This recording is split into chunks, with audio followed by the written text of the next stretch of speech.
अभी फ़िलहाल हम लोग खंडेराव का ट्रैक चल रहा है, जहाँ पे बहुत दिनों से हम दिखा रहे हैं कि हमारे वाड़े के जो पहलवान के हेड ऑफ पहलवान डिपार्टमेंट जो है नेमाजी, वो उन्हें धीरे धीरे करके एक गुट्टी पिला रहे हैं जिसमें नशीली चीज़ें मिलाई जाती है। तो उसकी वजह से उनको कुछ हार्मफुल साइड इफ़ेक्ट्स हुए हैं उनके हेल्थ को।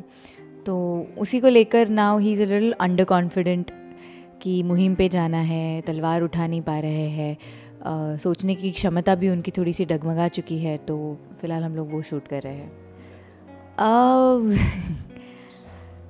अभी मैं कहूँगी कि थोड़ा सा प्रैक्टिस हो गया है, इतने टाइम से कर रहे हैं हम लोग स्पोर्ट फाइटिंग और ऐसा सब कुछ, तो आदत हो जाती है। और एक्चुअली हमें तो वो चीज़ें सिर्फ एक्शन और कट के बीच में ही उठानी पड़ती है। इट्स नॉट दैट कि पूरा टाइम हम लोग उठाते हैं, बट हो जाती है अभी आदत। जैसे आपने बिल्कुल कहा कि वर्दी पहनने के बाद एक आर्मी ऑफिसर या मिलिट्री मैन को बहुत रिस्पॉन्सिबल और जो भी वो फील करता होगा अपने जॉब को लेके, मुझे भी वैसे ही फील होता है। बिकॉज़ मुझे ऐसा लगता है कि मैं बहुत इम्पॉर्टेंट किरदार निभा रही हूँ, और वो है अहिल्याबाई होलकर का। ये बहुत अनटच्ड स्टोरी है। आज तक कुछ वेब सीरीज़ या कुछ भी ऐसा ज़्यादा छुआ नहीं है, उनके लाइफ के बारे में ज़्यादा इन्फॉर्मेशन भी आउट नहीं है। जो भी है वो किताबों में ही है सिर्फ। तो मतलब टेलीविज़न या सीरीज़ के इसमें से तो मीडियम से तो किसी ने कुछ बनाया नहीं है। तो मुझे ऐसा लगता है कि बहुत बड़ी रिस्पॉन्सिबिलिटी मेरे मतलब मुझे शोल्डर करनी पड़ती है। तो मैं जब भी ये पहनती हूँ, मुझे मतलब I try my level best कि मैं उनको कहीं से भी डिसरिस्पेक्ट ना करूँ, क्योंकि मुझे ऐसा लग रहा है कि लोग भी उसी एंगल से, लाइक हम जो दिखाने की कोशिश कर रहे हैं हमारे शो से, उसी से वो एक इमेजिन कर सकते हैं कि वो ज़माने में क्या हुआ होगा और कैसे हुआ होगा और क्या लाइफ रही होगी अहिल्या जी की। तो मैं चाहती हूँ कि कहीं भी मेरे साइड से कुछ डिसरिस्पेक्ट ना हो उनको। उनके जो विचार थे और उनकी जो पर्सनैलिटी थी उनकी, ये दोनों चीज़ों को मैं मेरे से जितना हो सकता है मैं जस्टिस देने की कोशिश करती हूँ कि I should look believable, that या अहिल्या जी अगर होती तो शायद ऐसी होती। तो ये मेरी बस कोशिश रहती है हमेशा चालू।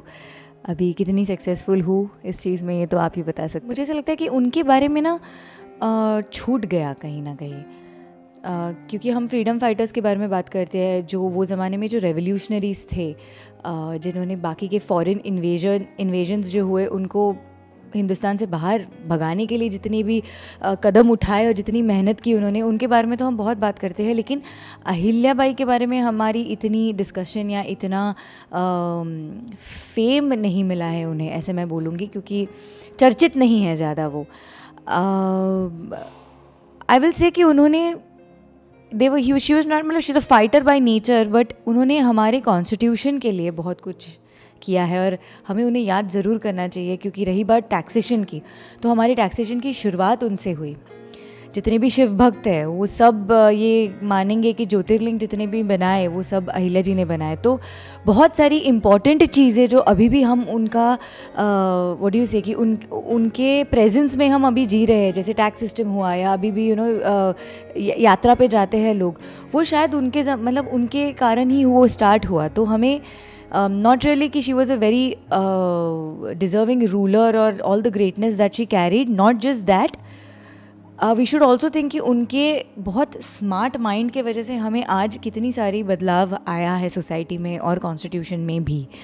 तो उनको याद ज़रूर करना चाहिए। और हाँ, वो कहीं ना कहीं बातें छूट गई, और इसीलिए शायद हमारे जो मेकर्स हैं इस शो के और चैनल भी Sony television, they probably must have thought the same thing, that because this topic is so untouched, let's bring it up and let's show the people how it was back then and how she lived her life.